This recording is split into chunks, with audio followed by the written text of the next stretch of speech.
them that it's a secret all by itself. Okay? So, when I talk about loving your practice angels, any ideas of what is a practice angel? Always refer to you. Yes. So that's your most loyal referring doctor. For the majority of us, that is going to be GPs. For some of you, it might be pediatricians. For others, it might be psychiatrists. For some, it might be lawyers, depending on what your special interest area is. For some, it might be school counselors or principals.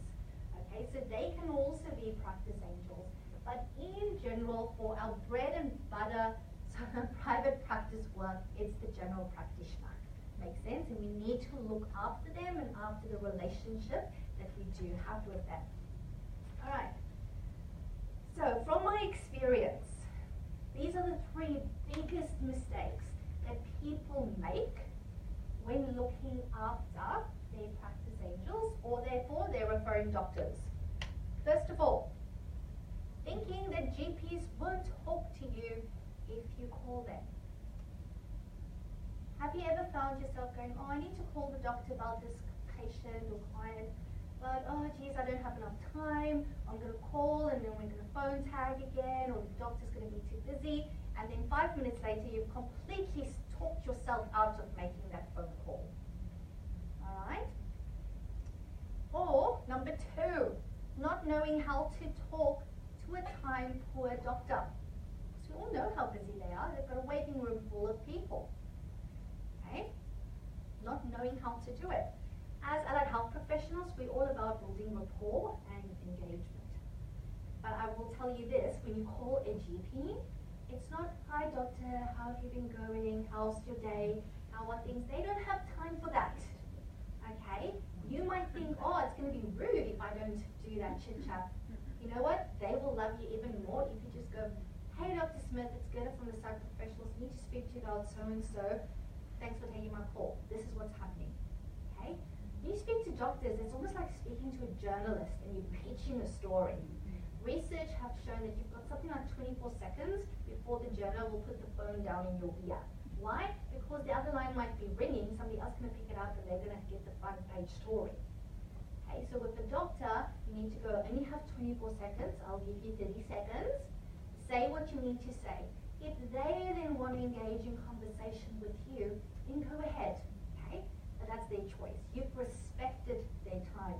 You've respected that they want to get home on time tonight to put their kids to bed, okay? And not run an hour and a half late for work, with clients in the waiting room. Make sense? And number 3, loving and then leaving your referrers. What do I mean with that? Not giving feedback. You know what we do? We go, yes, I'm going to do this thing. I'm going to do a GP meet and greet. And I'm going to book it, and I maybe get in, and I take my business cards, my brochures, I take them some Subway lunch and some juice, so I love them up with all of this stuff. Never to be heard of again. Okay? That's called loving and then leaving your referrers. Why does that not work? Someone else come along. Next week, yes. Next week, somebody else is there showing them the love. All right? And you have been forgotten. So when you really want to do this thing, you need to be consistent with those touch points in terms of reaching out to them. That might mean that don't try and do meet and greets with 150 places. Okay? Go, and this is how I did it when I started my Kapalua practice. I literally went on radius for my practice. I went, okay, I'm going to start 5K radius. We'd build up a database of GP surgeries within 5K from my practice, target them. Once I've done them, who's within 10K radius, who's within 15K radius, who's within 20K radius, and that's how we added more surgeries to our database. Okay? Does that make sense?